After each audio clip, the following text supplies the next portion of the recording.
Shalom, pada kesempatan ini kita akan belajar mengenai tokoh-tokoh dalam Alkitab. Nah, ada 4 tokoh yang ingin saya bagikan kepada setiap yang menonton video ini. Yang pertama adalah Hana. Nah, tokoh Hana itu seperti kita ketahui dia adalah ibu dari Samuel, Nabi Samuel, nabi yang besar pada masa uh, sesudah Hakim-Hakim dan dia nabi pertama di Israel. Nah, Hana adalah perempuan yang pada saat itu dikatakan mandul. Pada masyarakat eh, dalam Alkitab, perempuan yang mandul adalah sebuah aib. Bahkan dikatakan perempuan tersebut bisa jadi dikutuk oleh Tuhan karena tidak dapat melahirkan keturunan. Nah, inilah yang terjadi dengan Hana. Hana pada saat itu belum memiliki anak atau keturunan, sehingga dia merasa bahwa dirinya itu eh, perlu Tuhan. Karena itu dia tetap berdoa kepada Tuhan di tempat tabut perjanjian ada. Nah, pada saat itu Hana tidak berhenti atau tidak menyerah dan dia tidak mencari jalan lain. Dia hanya mengetahui bahwa hanya Tuhanlah yang dapat melakukan segala perkara dalam hidupnya. Sehingga apa yang terjadi? Hana dengan tekun berdoa sehingga dia melihat pertolongan Tuhan itu nyata dan dia dikaruniakan oleh Tuhan itu seorang anak yang nama Samuel, anak yang pertama, dan kemudian dia memiliki anak-anak yang lain, tapi anak yang pertama yang dilahirkan dia berikan kepada Tuhan, dan anak tersebut adalah menjadi salah satu tokoh yang terbesar di bangsa Israel saat itu. Dan inilah bukti dari imannya Ana, dan dapat kita pelajari bahwa seorang yang dikatakan terkutuk anggapannya, tapi dia menyadari bahwa Tuhan yang dapat mengubahkan keadaan yang dirinya, dan dia nggak pernah berhenti berdoa, dan Tuhan nyatakan apa yang menjadi imannya tersebut. Nah, kemudian kita belajar dari perempuan Kanaan. Nah, kisah perempuan Kanaan ini yang harus kita ketahui adalah perempuan Kanaan adalah bangsa asing bagi bangsa Israel anggapannya. Karena Tuhan Yesus sendiri datang kepada bangsa Yahudi, bangsa Israel. Nah, perempuan Kanaan eh, seperti kita tahu dia minta mukjizat kepada Tuhan. Tuhan menolaknya, tapi dia tidak berhenti berputus asa dan dia menyadari bahwa ketika dia datang sama Tuhan apa adanya, Tuhan melakukan perkara yang ajaib atas hidupnya. Maka ketika dia datang sama Tuhan, dia percaya dan dia mohon kepada Tuhan, dan dia menyadari bahwa dia harus datang apa adanya sama Tuhan tanpa ditutupi, maka Tuhan melakukan mukjizat perkara yang ajaib atas dirinya.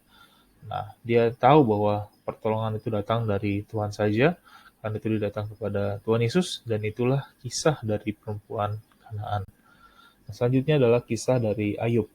Nah, kita ketahui bahwa Ayub adalah tokoh di dalam Alkitab yang mengalami musibah begitu besar dalam kehidupannya. Bukan hanya dia kehilangan orang yang dikasihi, kehilangan harta benda, tetapi dia juga mengalami penyakit. Nah, Ayub ketika mengalami permasalahan ini, dia menyadari bahwa selama ini dia tidak pernah mengenal Allah secara pribadi. Nah, disinilah Tuhan mengizinkan hal ini terjadi agar Ayub menyadari bahwa datang kepada Tuhan itu bukan dari kata orang saja, tetapi dia perlu pengalaman pribadi dengan Tuhan. Nah, ketika kita belajar di tokoh Ayub ini, biarlah kita menyadari bahwa hubungan kita dengan Tuhan itu bukan berlandaskan dari kata pendeta, bukan berlandaskan dari kesaksian orang, tapi dari hubungan kita pribadi yang kita jalani bersama dengan Tuhan hari demi hari. Nah, bagaimana kita dapat menemukan hal tersebut? Yaitu melalui firman-Nya, melalui Alkitab. Nah, kita akan bertumbuh kuat, kita akan tidak mengalami seperti Ayub ketika kita melihat atau mengalami pribadi Tuhan dalam kehidupan kita, kasih Tuhan dalam kehidupan kita, dengan cara juga bersyukur kepada Tuhan, dan itulah yang akan kita alami dan kita akan bertumbuh, di mana Tuhan itu nyata dalam kehidupan kita, bukan dari kata orang saja. Nah, inilah yang dapat kita pelajari dari kisahnya Ayub. Kemudian dari Stefanus. Nah, seperti kita tahu, Stefanus dikatakan adalah martir pertama di dalam gereja. Nah, iman Stefanus, sekalipun dia tahu bahwa dia akan menghadapi kematian, di situ kita dapat pelajari ada satu hal, yaitu Stefanus imannya tidak goyah, sekalipun ada ancaman yang nyata depan dirinya. Kenapa iman Stefanus tidak goyah?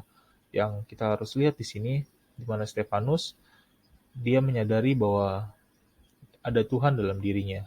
Apa yang dikatakannya adalah kebenaran. Apa yang dikatakannya adalah iman yang membawa kepada kehidupan.